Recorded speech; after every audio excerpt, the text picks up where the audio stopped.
Hey everyone, this is Dr. Vic. Welcome back to another episode here on the Mindful Experiment. As this week, we're going solo here. You're going to hear me chat a little bit here about something that either I had in conversation with clients, talking to someone or something, or just maybe in a meditation, I had a thought. And I said, man, this is the next topic I want to share with my community to help you level up in your life and to really take this thing called life to a whole next level. In things that I've been dealing with and facing, it's been things that I've hit walls and I've hit things like that. And I always tell people it allows for clarity when you go through things like that. And I've been getting now finally to the clarity side, which I'm very happy about. And in the clarity side of things, it's one of the things that has helped me see deeper in many attributes to my life. A little over a couple weeks ago, my wife and I had to make the unfortunate decision as a pet owner. It's one of the worst days. It is the worst day of a pet owner, in my opinion. I've done this now twice, and it's not easier. Does not get easier. We had to euthanize our dog. Unfortunately, he had some health complications that were going to lead down a route that could have had some miserable days. Well, it was going to be miserable days, and we as pet owners made a decision where it's like, it's a tough decision to make because you're like, well, do you want to hold on and let him stay around with us for much and give him the best time he has left? But at the same time, he could be suffering because dogs and animals don't show pain. And when they do show symptoms, it's already a far gone process. Humans are the same way in some ways, but it's one of the things we saw it that way. Or did he have his best years and he lived his best life, and his time is just, we rather remember him there. And we chose that, and it's been weighing on me because I didn't realize. I mean, I've been grieving, and I've been. It comes in roller coaster emotions. My daughter makes having her around, her joy and the bliss that she brings in our lives is absolutely amazing. But there is also that component of like, it's also harder to grieve. Like, it's harder to do it, and so it's bottled up. And then when you have it, it's like, holy cow! But it brought a lot of things into my life and opened things up that I didn't see and have me look at things in a whole different way. And I always tell people, and I've said this before, you can hear this early on in the podcast when my grandmother passed away. I did a 7-day tribute to her, and I have it on my YouTube channel. And I talked about death always brings lessons. When people leave this world, when they transition back to where we're naturally from, this is our natural essence. So it doesn't matter what religion you are or whatever you want to believe, that's fine. But there's an essence of what we go back to, which is the non-physical, which is our natural state. That's where our essence and existence really is. And that's our reality, our true reality. And I always say when we transition there, the people that go there, they leave us so many gifts. And I talked about this in my first book, Rediscover Your Greatness, when we went through the journey with my dog Marcello, and this one was Hank, and it was one of those things where he's left so much, and I'm barely picking up the pieces. A couple weeks in, and it's been one of those things. But as hard as it is, it's you appreciate the good moments, and I talk about this often. I was talking this with a client about every moment you have in life. Enjoy the moment. Be there. Be now, because you never know when that will be the last. You just don't know. And it's one of the things for me that I've seen is that I've been sharing this, and I've been doing this actually with my daughter, and it's been absolutely amazing. It's absolutely amazing. Yeah, can I complain about a lot of things? Of course I can, but I choose not to. I choose to focus on the positive. I choose to focus on what really matters. And yeah, 3 a.m, you're tired. This is the third time she might be getting up. She's had teething. She's not feeling good. She's uncomfortable. We know how it is to be uncomfortable. Put yourself in their shoes.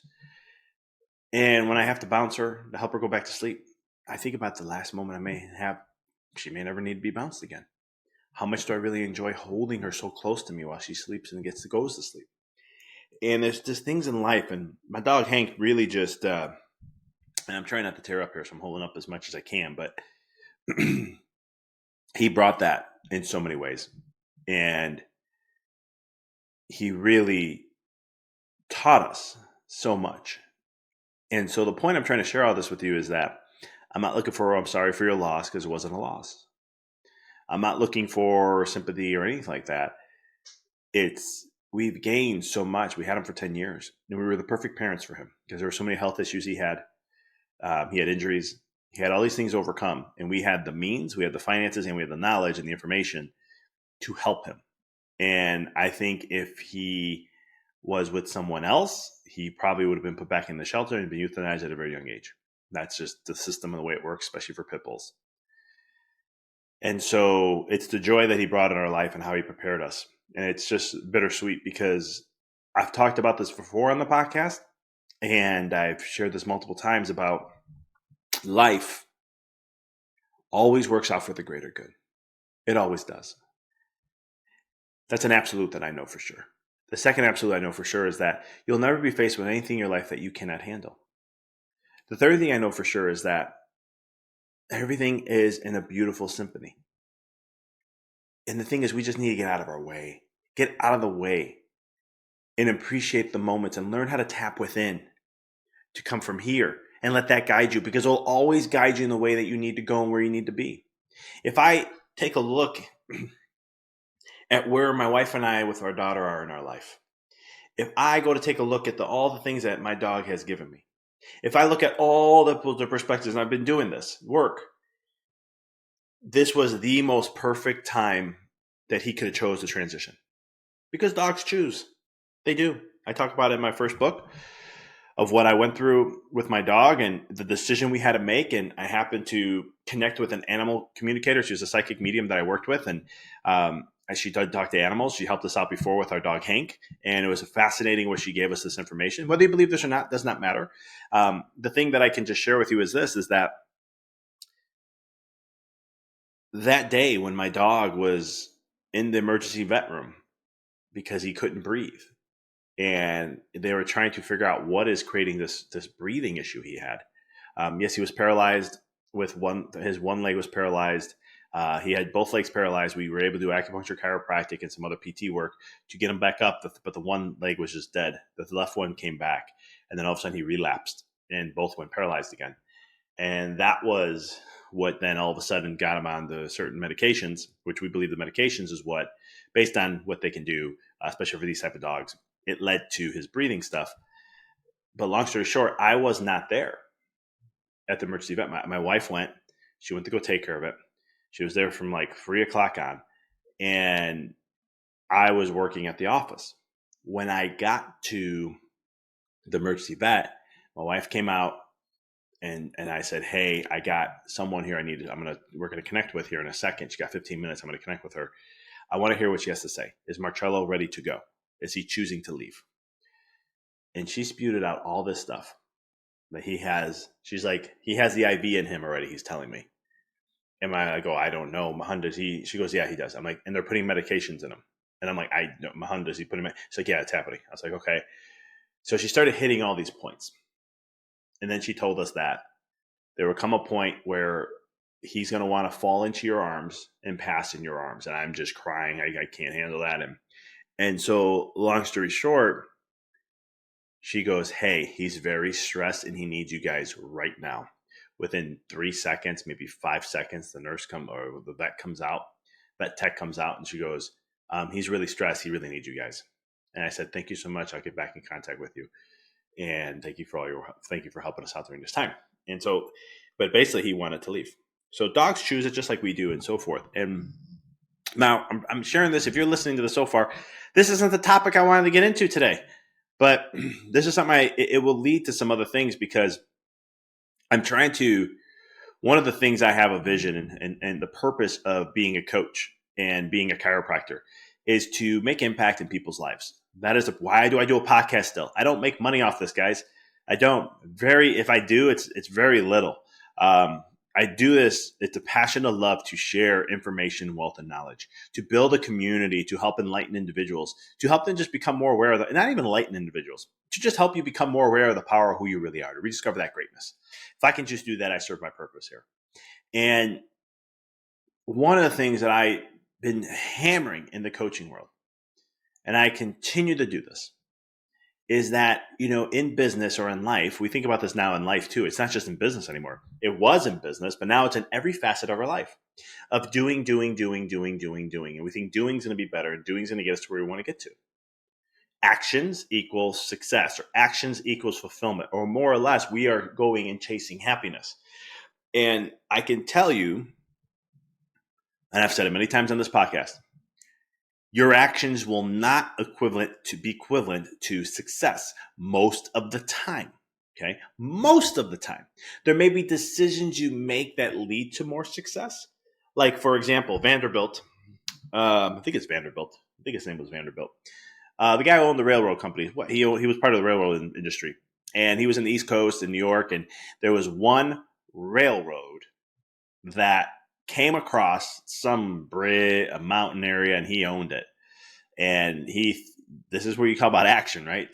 Doing, right? So he shut that down until he got what he wanted. I mean, that may be there, but for most of us in life, you can be doing all day long and you won't equivalent to the success of what you desire, because there's other elements that play a role in this.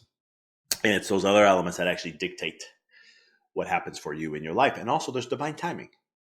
And Hank, my dog Hank, taught me that. He taught me one of the things he would always just be like, there's certain lessons that we come here to learn. And we come with these certain setbacks in our life that are actually like the seeds to kind of push us in that direction to go and learn certain things. And it was always fascinating because it would always come back up in his work and certain things, because dogs pick up on our energy and who we are. And it taught me to try to stay more centered and calm during the navigating of life. And especially when things are stressful or things are chaotic, it's that balance that is very critically important. And so for me, it was one of those things where he would show me that, because Hank was a very fearful dog, very fearful. We don't know why he was so fearful. He grew up in a very good home. We used positive reinforcement, no negative circumstances, no punishments, no nothing, no yelling. We kept it in a calm voice and as much as we could. But it's one of those things where he taught us that. But the point I'm trying to get to is that when it comes to life, your actions don't always equivalent to your success. It's going to be coming more to what is it that you need to learn in that journey to be the person that you need to become. What are the lessons in that process? Those setbacks are going to be the things, let's say you want to become a millionaire. There's going to be a lot of hardships that you're going to face, a lot of falling downs, a lot of tripping, a lot of patterns that are going to happen and need to happen before you become that person to get to that point. And I would say you can force your way to it, just like in chiropractic. You can force your way to these kind of things, but then the body it's going to create maladaptation. It's going to create compensations for that. It's going to be even more negative. It's going to be negative in that way. Just like you can force your way to success. I did it. I played the number game. I was told by a coach, meet people where they are, all these sorts of things. And I did it. And I was successful, especially extremely successful on paper, especially to my standards. But at the same token, I wasn't happy. I was unfulfilled. I felt like leaving the profession that I love so much. And I really had to do some soul seeking and understand, why do I feel that way? And what are the things that I can do in my life to make a change and really serve the people to the highest I know and I can, and make a difference in the world, not just now, but in the future. And that's where I made huge changes and shifts, and I found fulfillment, which was really the fulfillment within me, what I always wanted to do, what I was excited about, and what excites me in so many ways. So the key point of today is that you really want to take a moment to, what are the things that you matter most to you? What are the things that you value? What are the things that get you excited every day? Because that's going to fulfill you more. That's going to bring more joy to your life. Go out and do something that you enjoy, and don't hold expectations to it. I'll talk about this in the next podcast that I'll do solo. I want to talk about scarcity mindsets, how we get the scarcity loop in our mind, and how we're ruining experiences of the human experience. We're ruining them in so many ways. There's a reason why the unknown is so scary, because we don't know what comes. But the greatest joy and the bliss of life is in the unknown. If you want to really have a glorious life, go step in the unknown. That's why I think entrepreneurship or starting your own business and just doing your own business and staying focused on it. Not about being successful and making all this money. It's just doing the business and having a business teaches you a lot about yourself, because your personal issues or your business issues are personal issues. There's no difference there. There's no separation. So get crystal clear. I'm going to give you an exercise that you can do that I want to wind us up with, and that is this. Visualization is a very powerful tool. I've shared it many times on this podcast. I've shared it in my books. I've shared it on many different mediums. I talked about it on other podcasts I've been on as a guest. And it's one of those things that how do you see yourself? We just did this a couple podcasts ago, talking about the power of visualization and how to tap into the feelings. Your mind's a time traveler and all that. Go listen to that podcast. Because the thing is, you want to have a feeling within that's crystal clear, so crystal clear, of knowing what really matters to you.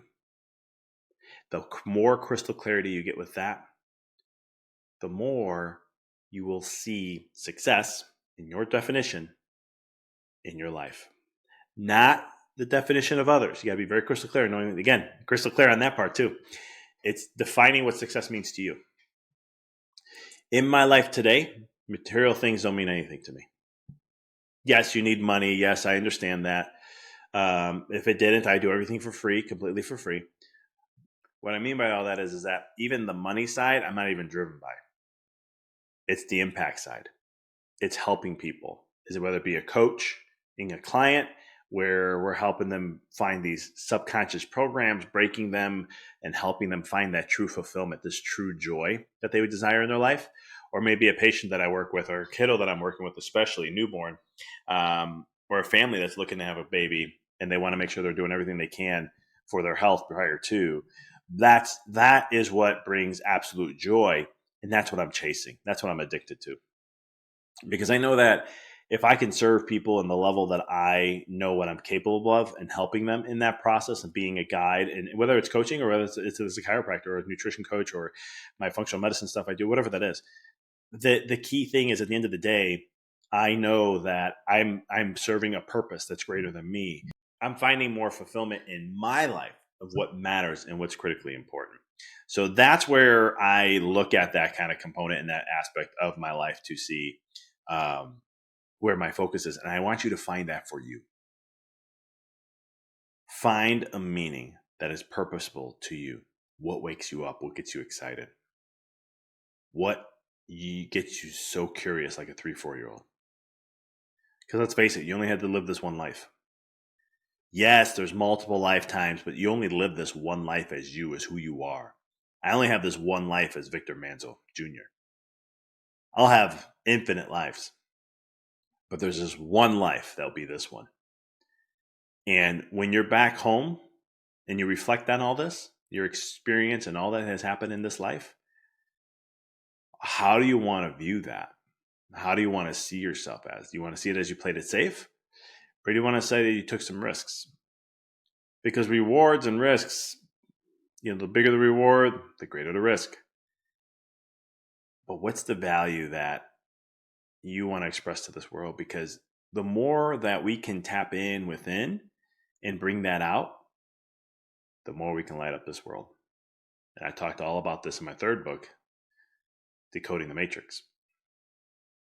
So I want to thank you guys for listeners who've been listening, who's been a subscriber to this podcast, and who has helped us be as far along as we have so far. We're almost at 5 years, 6 years actually, of doing this. And I just want to say thank you for all your support. If you want to continue to help us, share reviews, on iTunes and whatever platform you listen to, because that's actually how this podcast will be exposed. And if you like the message, it helps get this message out to many more others and so forth. If you like the video podcast, you can check that out on YouTube. As we subscribe, we have that on there, as we share all our podcast interviews on YouTube video format. So I want to thank you guys for tuning in. I'm going to leave you guys, I'm going to leave a little video here of my little guy Hank. Just a little kudos to him, and I know he's up there. He's up playing around and jumping and being that crazy lovable dog that he was. And I'm just thankful for the 10 years plus, a little over 10 years. It was 10 years and 18 days that I had with him, and the joy he brought into our lives. He was really someone special, and people always knew that about him when they met him. Family members and friends, they would always just be like, "He's just an interesting dog. He's so like he just captivates you." And I'm just like, yeah, he did. He captivated our hearts. And I'm just so grateful that we had those 10 years and all that came with it. And I know he's been with us more than I can ever imagine. He's still like in my head. I could see him sitting right here because he's always in my office. You'll see some old videos, podcast episodes where you'll see him circling on my right side over here. And you'll see me reach out my arm sometimes. But here's a little kudos to you, Hank. Thanks for everything, buddy. And thank you all for tuning in today.